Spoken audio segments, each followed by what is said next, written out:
sababaha dadweynuhu ay isugu yimaadaan beerta xorriyadda ama beerta nabadda si loo yaqaano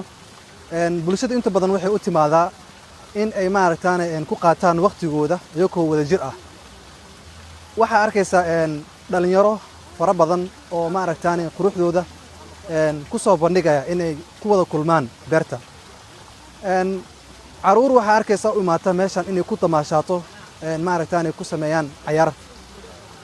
dadka qaar waxay u imaadaan in maaragtaan ay ku galaan sawir xasuus leh meeshan inteeda badan waxay leedahay cafeteriyaal meel lagu wada cabeeyo lagu shaaxeeyo dadka inta badanaana ay ku wada caweeyaan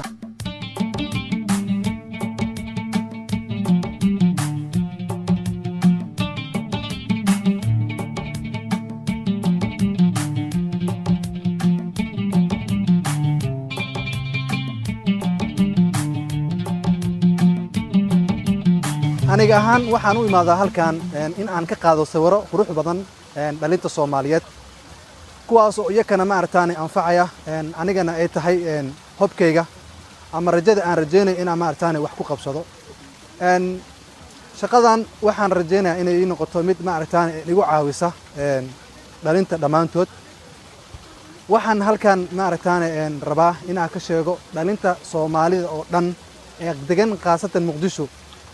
waxa halkan door bidkooda uu yahay waa meesha kaliya ee ugu indhaha wanaagsan ee u imaadaan in ay ku istimtaacaan ama waqtigooda ku qaataan galabnimo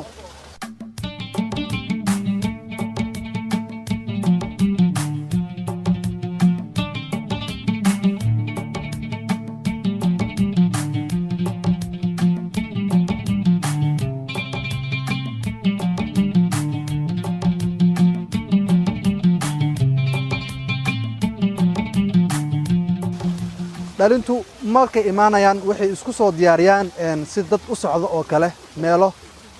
xaflado oo kale ah hase haatee meeshan waa meel loogu talagalay in dadka ay ku nastaan ama ay maaragtaan ku joogsadaan waxa isku imaada dad fara badan oo kala duwan darajooyin kalena kala wata ha u badnaato arday ha u badnaato gurujoogayaal ama dad madax ah ama kuwa mas'uuliyiin ah intaba ganacsatada meeshan waxay u imaadaan in maaragtaan ay ku qaataan waqtigooda iyagoona ku wada shaaxinayo kuna sheekeysanayo waa beerta kaliya ee leedahay magaalada Muqdisho kuna taala degmada Xamarweyne